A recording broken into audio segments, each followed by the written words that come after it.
Someone had actually asked me today. They asked me if the encampments were still up. I said no, and then they said, "Well, then, so where did everyone go?"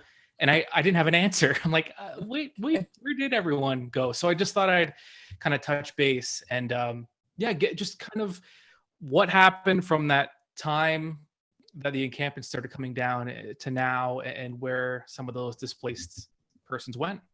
Sure. So can I do a little bit preamble on it, if Whatever you you don't need. mind? Yeah, Okay. sure. So encampments have been around in our community for a long time. They're not anything new that were just as a result of this year. And they were far more pronounced this year and far more visible than they have been usually.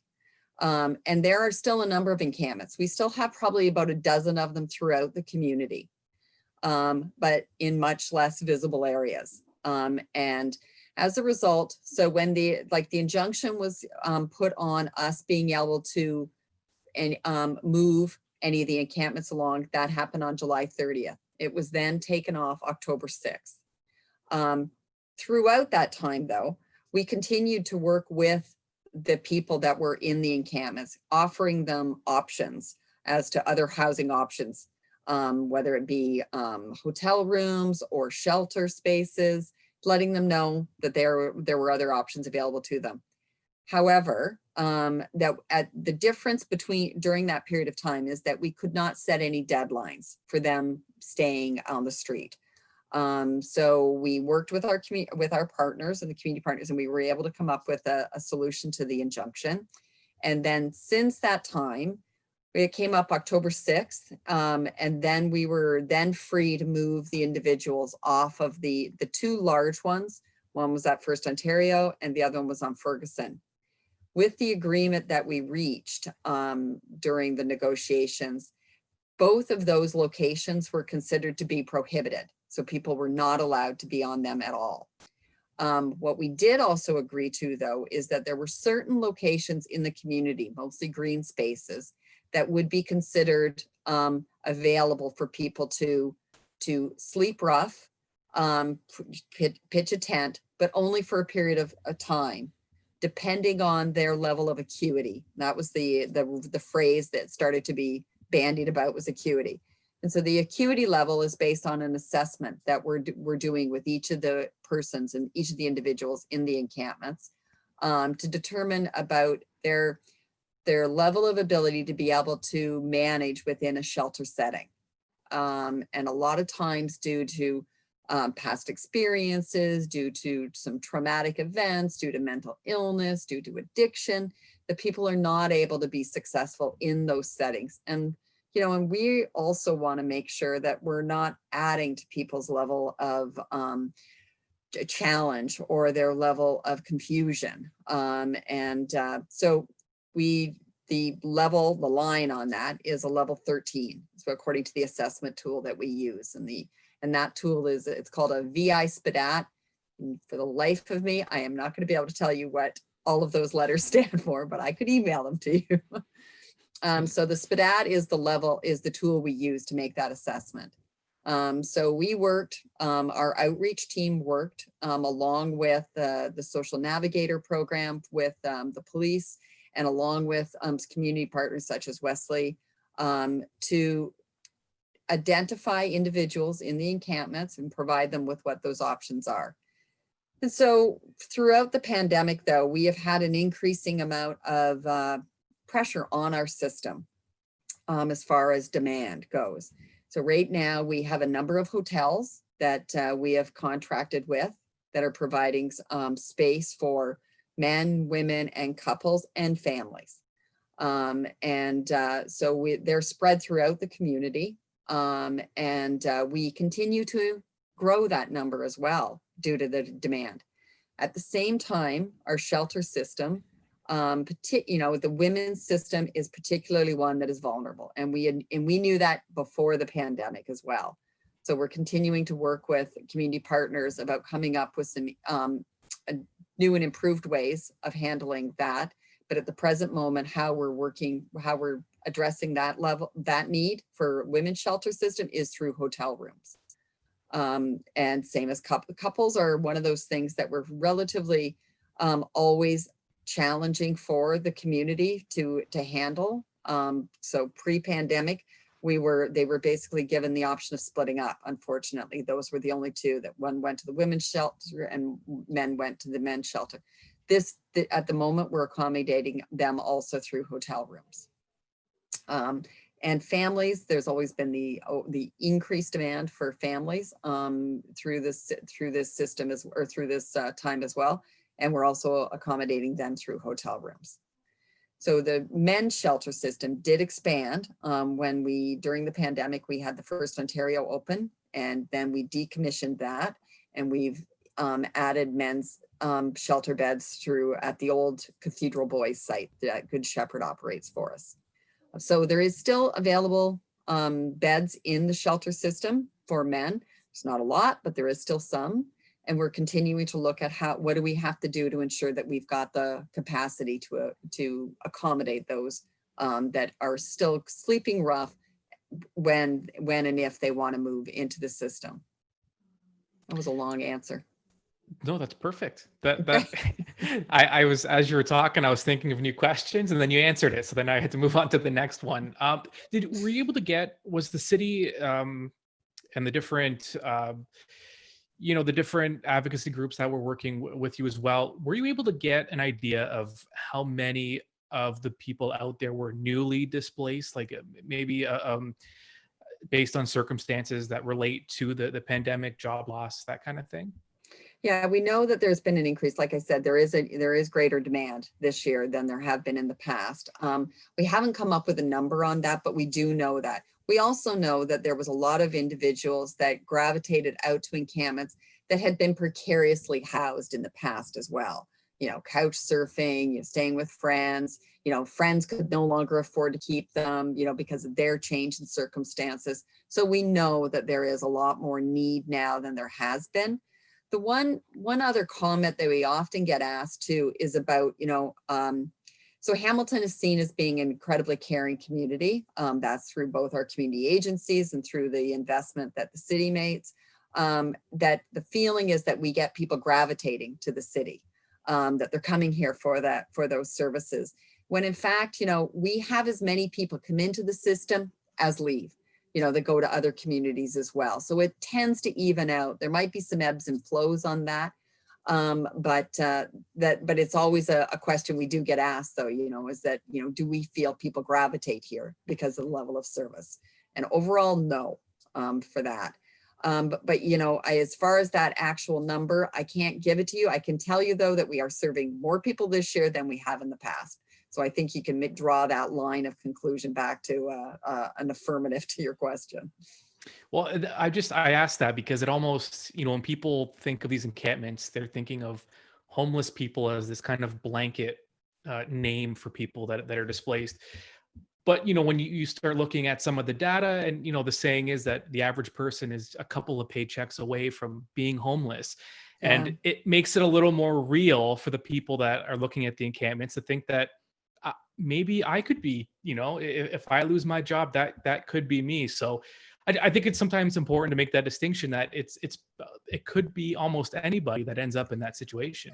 Yeah, because I think, if you include that envelope of precariously housed, and if you're living, paycheck to paycheck, where your paycheck is no longer, you're not getting the same level of hours you used to, that got cut back. Or, if you're, especially too, if you're in the service industry right now, you're in 1 week to work, the next week you're not, so it's that challenge that we're also trying to balance.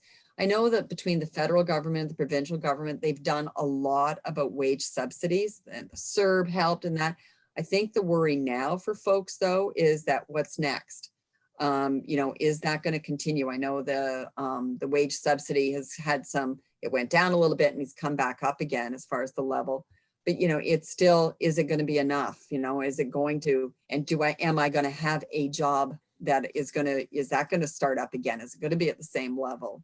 So I think people are really feeling that uncertainty more so now than ever. Yeah, and I mean, the whole situation's unprecedented. So to ask if, could you have been better prepared? It's a tough question because I don't know that anybody was prepared for it.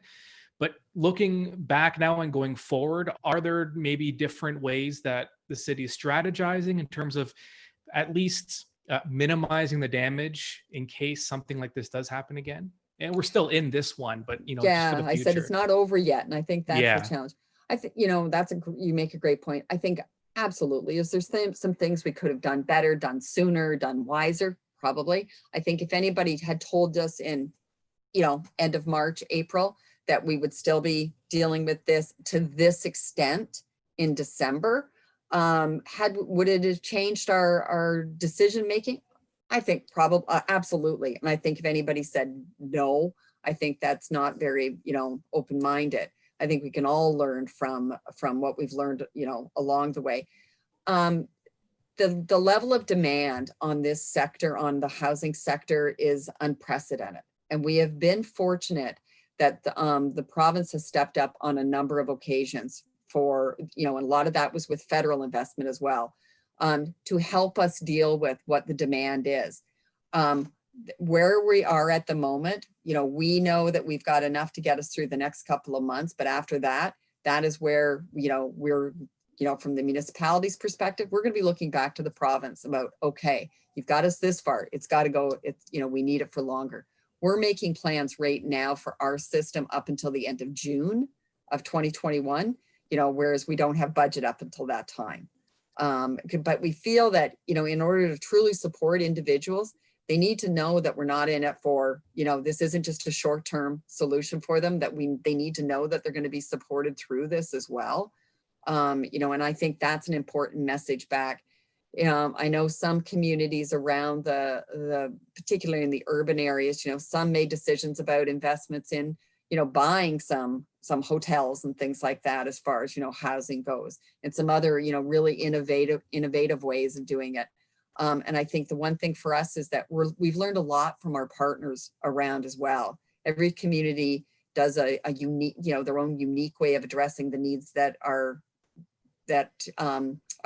reflective of what their community's population is.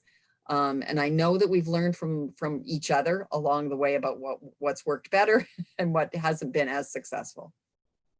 Yeah, and it's not always an easy position to be in, because I think, when you first look at it, you're thinking, let's take the most, compassionate route and help them, they're people, and, they need all the help they can get. But then to execute it, there are things that there's financial things and just, resources and all these things to consider.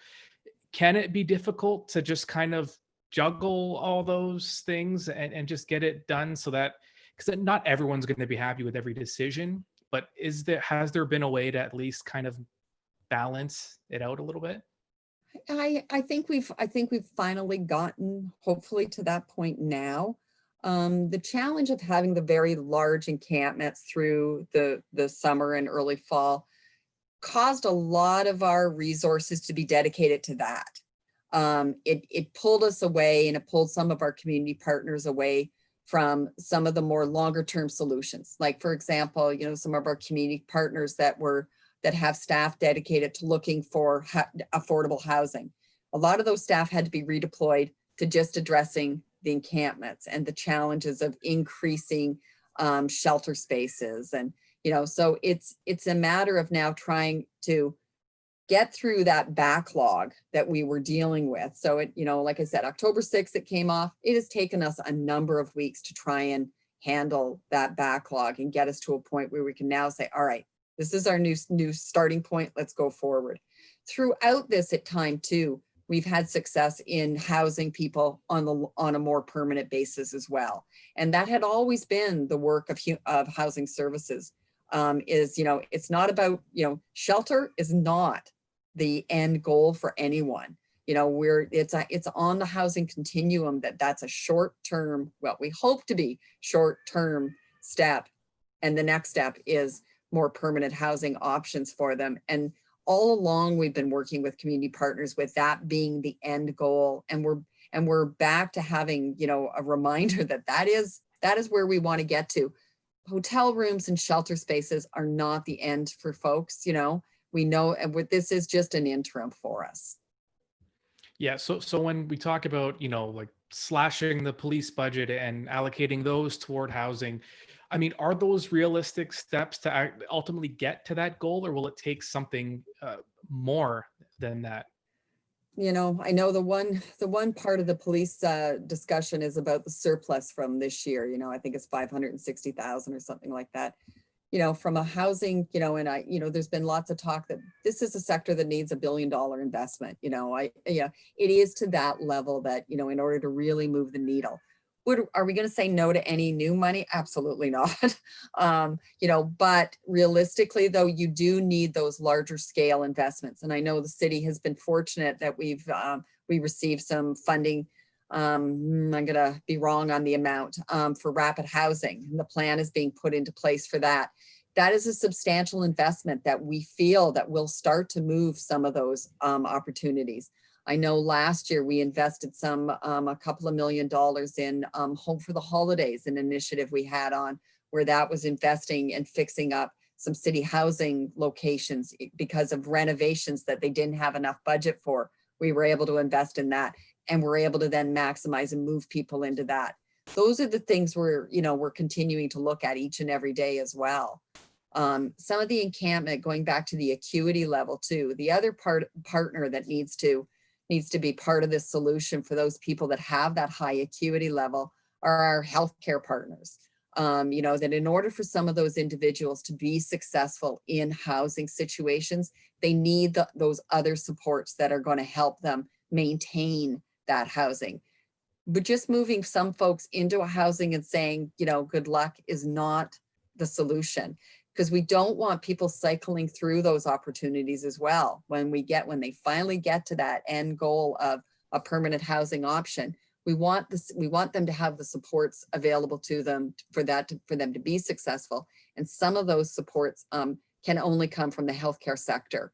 And so we've been, you know, talking with the province and partners there as well about the need for greater increase in investments for those healthcare supports for those, you know, for the people to be successful in housing.